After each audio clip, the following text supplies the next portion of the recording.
સૌ પ્રથમ આપણે પ્રશસ્ત એપ ખોલવાની રહેશે। ત્યારબાદ અહીંયા સ્ટાર્ટ સ્ક્રીનિંગ પાર્ટ 1 પર ક્લિક કરવાનું રહેશે। અહીં તમને આચાર્ય દ્વારા એક ક્લાસ અલોટ કરવામાં આવેલો રહેશે, એના ઉપર તમારે ક્લિક કરવાનું રહેશે।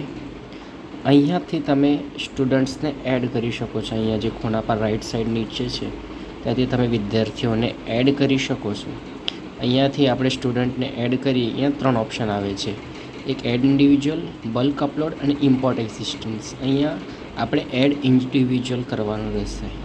અહીંયા સૌપ્રથમ આપણે બાળકનું નામ રાખવાનું રહેશે।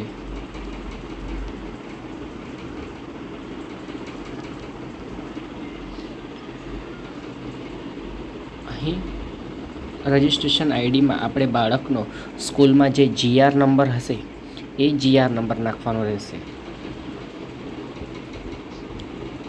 બાકી બધી જે ફિલ્ડ છે એ મેન્ડેટરી નથી, એટલે ના લખીએ તો પણ ચાલશે।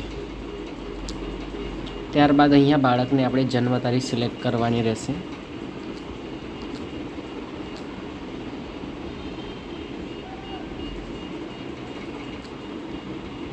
હવે બાળકનું જેન્ડર, ત્યારબાદ બીજી બધી ફિલ્ડ મેન્ડેટરી નથી તો ના લખીએ તો પણ ચાલશે। અને છેલ્લે બાળકનું એક મોબાઈલ નંબર આપણે જરૂરથી નાખવો પડશે। એમના વાલીનો, માતા કે પિતા કોઈનો પણ એક જણાનો મોબાઈલ નંબર આપણે અહીંયા નાખવો પડશે।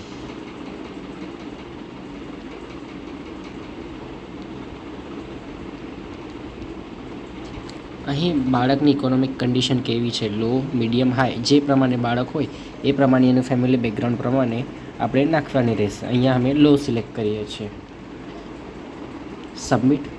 હવે પહેલાં બાળકનું નામ આવી ગયું આપણી લિસ્ટમાં। અહીંયા હવે જે પણ બાળકનું સ્ક્રીનિંગ કરવાનું રહેશે આ રીતના આપણે દરેક બાળકને પહેલાં એડ કરવા પડશે, ત્યારબાદ બાળકને સિલેક્ટ કરવું પડશે। અહીંયા નીચે ઓપ્શન બતાવે છે સ્ટાર્ટ સ્ક્રીનિંગ પાર્ટ 1, એના ઉપર જ્યારે આપણે ક્લિક કરશું ત્યારે આપણી સામે આટલી બધી ફિલ્ડ ખુલશે।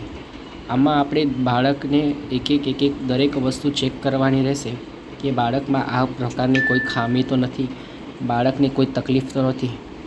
અને આ બધી ફિલ્ડ ચેક કર્યા બાદ લાગે છે આપણને કે બાળકમાં કોઈ પણ પ્રકારની ખામી નથી અથવા કોઈ પ્રોબ્લેમ નથી, તો છેલ્લે અંતમાં none of the about A option પર ક્લિક કરીને સેવ અને સબમિટ આ ઓપ્શન પર ક્લિક કરવાનું રહેશે અને અહીંયા ફાઇનલ આપણે સબમિશન કરવાનું રહેશે। એટલે બાળકનું સ્ક્રીનિંગ આપણે કમ્પ્લીટ થઈ જશે અને અહીંયા આપણને કમ્પ્લીટેડમાં તો ઓપ્શનમાં બતાવવા લાગશે કે એ બાળકનું સ્ક્રીનિંગ અહીંયા કમ્પ્લીટ થઈ ગયું છે। આ રીતે આપણે દરેક બાળકનું સ્ક્રીનિંગ કરી શકીએ।